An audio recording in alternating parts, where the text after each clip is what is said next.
জমিয়তে উলামায়ে হিন্দের working কমিটির মিটিংয়ে এক গুচ্ছ প্রস্তাব। বীরভূম জেলা জমিয়তে উলামায়ে হিন্দের ওয়ার্কিং কমিটির একটি মিটিংয়ের আয়োজন করা হয় আজ দুবরাজপুর ব্লকের যাত্রা গ্রামের জামিয়া ইসলামিয়া মাদানী শান্তি মিশন মাদ্রাসার মসজিদে। এদিন উপস্থিত ছিলেন বীরভূম জেলা জমিয়তের উলামায়ে হিন্দের সভাপতি মৌলানা আনিসুর রহমান, জেলার সাধারণ সম্পাদক মৌলানা মুফতি ফজলুল হক, মৌলানা জমশেদ, মৌলানা এজাজ, মৌলানা নুরুল হক, হাফিজ মোহাম্মদ উমর, হাফিজ মনির উদ্দিন, মৌলানা গোলাম মোস্তাফা, হাফিজ মৌলানা কুতুব উদ্দিন, আলহাজ জিকারুল, মৌলানা বিলাল, হাজি রফিক সহ জেলার প্রতিটি ইউনিট এবং প্রতিনিধিবৃন্দ। বীরভূম জেলা জমিয়ত উলামায়ে হিন্দের সভাপতি মৌলানা আনিসুর রহমান তিনি জানান, আজ জেলার প্রতিটি ইউনিট থেকে সদস্যরা ওয়ার্কিং কমিটির মিটিংয়ে এসেছিলেন। আর এই মিটিংয়ে মূল আলোচ্য বিষয়গুলি হল 2025 থেকে 2027 টার্মে সদস্য সংগ্রহ অভিযান। আমরা এই টার্মে 1 লক্ষ সদস্য সংগ্রহ করার সংকল্প নিয়েছি। প্রতিটি ইউনিটের কর্মকর্তাদের এই নির্দেশ দেওয়া হয়। পাশাপাশি রাজ্য জমিয়তে উলামাদের হিন্দের সভাপতি তথা গ্রন্থাগার মন্ত্রী সিদ্দিকুল্লাহ চৌধুরী সাহেবের নির্দেশে 18 বছরের ঊর্ধ্বে প্রত্যেক মুসলমান মা বোন থেকে শুরু করে যুবকরা এই সদস্য পদ গ্রহণ করে। তাছাড়াও আজ 5ই মে ওয়াকফ সংশোধনী বিলের আলোচনায় রয়েছে সুপ্রিম কোর্টে। তাই ওয়াকফ সংশোধনী বিলের ফয়সালা আমাদের অনুকূলে হয় এবং সেটাই মহান আল্লাহর কাছে প্রার্থনা করি। সম্প্রতি কাশ্মীরের পেহেলগামে জঙ্গি হামলার তীব্র নিন্দা জানাচ্ছি। এটা মানবিকতার বিরোধী, ভয়ঙ্কর। এ ধরনের কর্মকাণ্ড আমরা কখনোই সমর্থন করিনি। প্রয়োজন হলে যারা বিদেশে রয়েছেন এবং আমাদের যদি চোখ রাঙায়, তাহলে আমরাও চোখ রাঙাতে পিছপা হব না। প্রয়োজনে আমরা রক্ত দিয়ে দেশের রক্ষা করব। সবশেষে একটি কথা, রাজ্য জমিয়তে উলামায়ে হিন্দের সভাপতি মৌলানা সিদ্দিকুল্লাহ সাহেব যে নির্দেশ দেবেন তা আমরা অক্ষরে অক্ষরে পালন করব।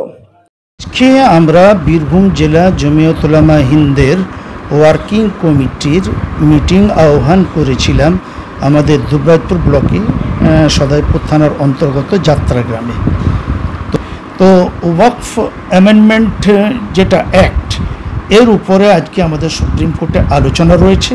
আমরা মহান পরম করুণাময় আল্লাহর দুয়ারে চাইব যে আমাদের এই ফয়সালাটা যেন আমাদের অনুকূলে আসে, যাতে ভারতবর্ষ এক গণতান্ত্রিক বা ডেমোক্রেসি দেশ, যাতে গণতন্ত্র প্রক্রিয়ায় আমাদের প্রতিটি কাজ আমরা করতে পারি। এক কথায় হিন্দু, মুসলমান, শিখ, ঈসাই আমরা যারা আছি, আমরা কাঁধে কাঁধ মিলিয়ে যেমনভাবে ছিলাম, আমরা আজও এবং ভবিষ্যতেও সেরকম কাঁধে কাঁধ মিলিয়ে আমরা থাকতে চাই। শান্তিকে অটুট অক্ষুণ্ণ রাখতে চাই। কিছু অশুভ চক্রান্তবাজ ব্যক্তি যারা এই শান্ত পরিবেশকে অশান্ত করতে চাচ্ছে, আমরা তাদেরকে তীব্র নিন্দা জানাই। আর কাশ্মীরে যে পেহেলগাঁওয়ে যে ঘটনা ঘটেছে সেটা নিন্দনীয়, সেটা মানবিকতা বিরোধী, ভয়ঙ্কর। এ ধরনের কর্মকাণ্ড আমরা কখনোই সমর্থন করিনি। প্রয়োজন হলে যারা বিদেশে রয়েছে, যারা যদি আমাদেরকে চোখ রাঙায়, আমরাও তাদেরকে চোখ রাঙাতে আমরাও পিছপা হব না। প্রয়োজনে আমরা রক্ত দিয়ে দেশের হেফাজত করব। Bureau report, PB news. Sun hospital, এখানে যে কোনো রকমের চিকিৎসার বিশ্বস্ত প্রতিষ্ঠান। খুবই কম খরচে বিশ্বমানের চিকিৎসা প্রদান করে থাকে।